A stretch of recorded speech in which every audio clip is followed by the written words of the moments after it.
Hi, this is Dr. Moriel McDuffy of politicsasusual.com and usualpolitics.com. Now, I wanted to come and talk to you today about voting because I know me and my brother we did a podcast and we talked about voting and we talked about some of the different aspects of it and some of the things that could come from it. And I just want to emphasize some things because I feel like people who I'm encountering, now this is not scientific. I'm not telling you that there's research done on this. This is backed by a statistic as far as the number of people. But there's still people I'm encountering who are saying they don't want to vote. And I'll tell you, I sat and I watched CNN one night about a week ago, and there was a woman on, and she was at the Trump town hall. And at this particular town hall, she asked him a question about healthcare. Now, here's the thing. She asked him this question about healthcare and said, does she have pre-existing conditions? If she does not have her medicine within 36 to 48 hours, she'll be dead. Right? Now, when she asked him the question, I guess she was not satisfied with Trump's answer. So when CNN followed up with her, she told them that she went home and was not going to vote because she did not like his answer, nor did she like Biden's answer. Now, this is what I'm hearing, particularly from African Americans who I'm in touch with. Sometimes we look at the small picture and not the big picture. So, why I'm saying that is because this particular woman, who will be dead in 36 to 46 hours, totally neglected what Trump actually did. See, if you want to figure out what somebody's going to do, because we're not a deity, we're not God. We can't look into your heart and see what's all in your heart and know what's there. But what you can look at is past behavior. So if she looks at his past behavior, she would know that he already put a Supreme Court suit against the against Obamacare, right? Against the so that being said, he went to get rid of the protections for pre-existing conditions because that's part of the Obamacare package. So we have to look at things in the big picture. So she was going to vote against herself by not voting because here's what you got to understand: the more people that come out favor the Democrats. There's more Democrats than Republicans. The less people that come out favor the Republicans. This is facts. This is facts. And I want you to understand that when you're just looking at the small picture as far as voting, and you're talking about equality and you're talking about things for you, here's the big picture, especially for minorities. If things go south, when things go bad, blacks are always at the bottom, right? Coronavirus, when it hits, who's it affect? 1 in 5 people are black, and then I don't know the number for Latinos. I want to say it's like 2 in 5 or something like that. So I'm sorry, not 1 in 5, but it's maybe like 1.5, like less, a little bit less than one. All right, let me cut it out. So knowing that it's 1 in 5 for black, and then you're going to get rid of the only healthcare system we have with no replacement. I don't know what there's to argue about. So even if you don't like Biden, you're going to lose this if Trump gets in. And here's the thing: some people say, "Well, they're the same. They do the same thing." Biden was a part of. He was the number 2 man in the country under Obama, and they're the ones that put this system in place. Now, parts of the system have already been removed, right? So we have to look big picture, not just at one little thing. And unfortunately, this woman, not to diss her or anything like that, but she missed the big picture. She was exacerbated by the fact she does not like either candidate. And I want people to understand you got to look at the big picture. That means you might have to do some research to see what was actually done. And it's just funny because I hear people just repeat things and repeat things, repeat things. I hear somebody say, "Oh well, Joe Biden hasn't done anything in 44 years, and he's been in politics." But if you look back at the Obama administration, which I've also heard people say they didn't do anything. But let me give you one thing that they did. Okay, I'll give you two things. Matter of fact, 2010. Now I don't know if you know, but if you ever had a credit card go awry, and then it shuts down, there's all these fees taxed on to the end of it, right? So when you go to finally pay it off, when you finally get the money to pay it off, guess what happens? At the end of it, guess what happens?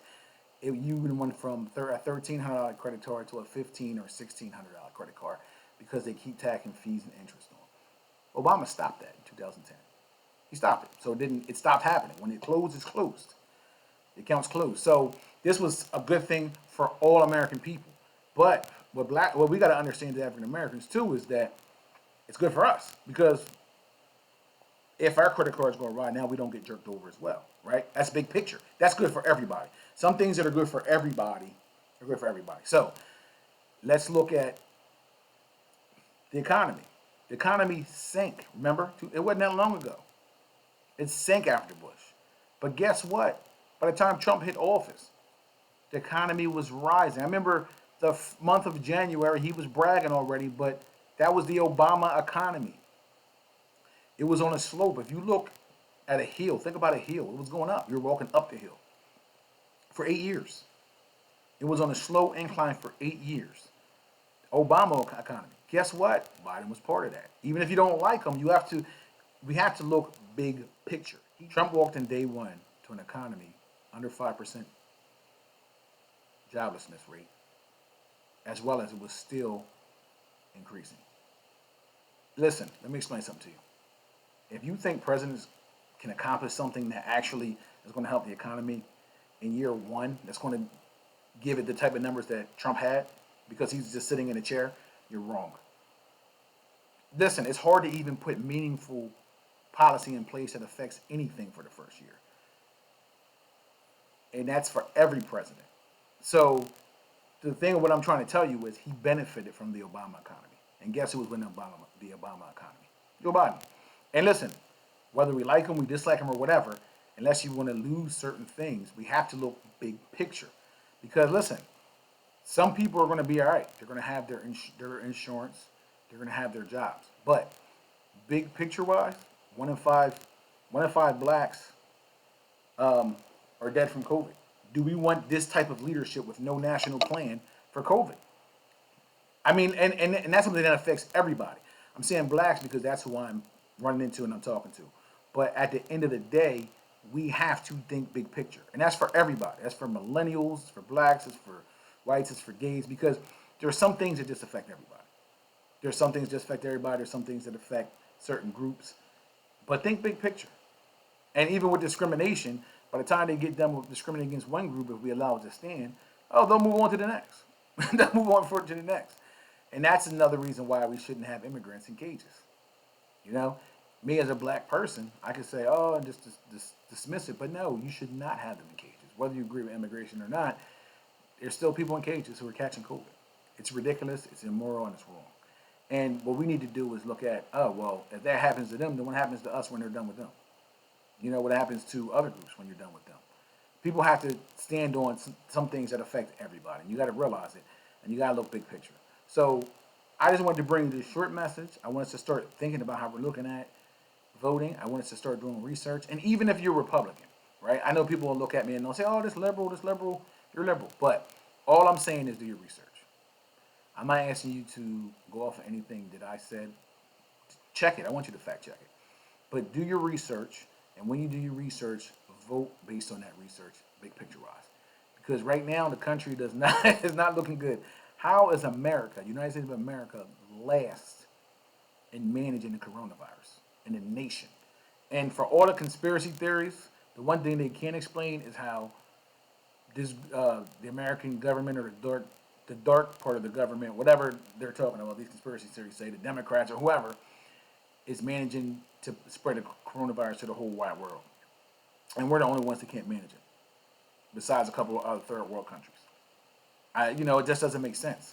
So, this is Dr. Moriel McDuffy. I want us to start thinking big picture, not just small picture. And even when we're looking at things like healthcare, and we're saying, well, I'm not going to vote because this person, I didn't like their answer, and the other person hasn't shown me anything. Think about the person that's going to affect that issue. Because I'm going to tell you right now, think about the person that's going to affect that issue. I'm going to tell you right now, if Trump gets in and they're about to put another justice in, you might say bye to healthcare. You might say bye to abortion. You might say bye to a couple other things too. Somebody was even talking about Brown versus Board education. Now, I'm not predicting gloom and doom. I'm just saying that best believe me that some of those things are on the table. Believe me, some of those things are on the table because they've already tried to do it. So, it just is what it is at this point. And I'm hoping that people come out and vote and they do their research. Don't just sit back and not vote. Doesn't make sense. Dr. McDuffy at Politics as Usual, usualpolitics.com. Hit me up at pau@usualpolitics.com. If you got some feedback, God bless, and have a great one.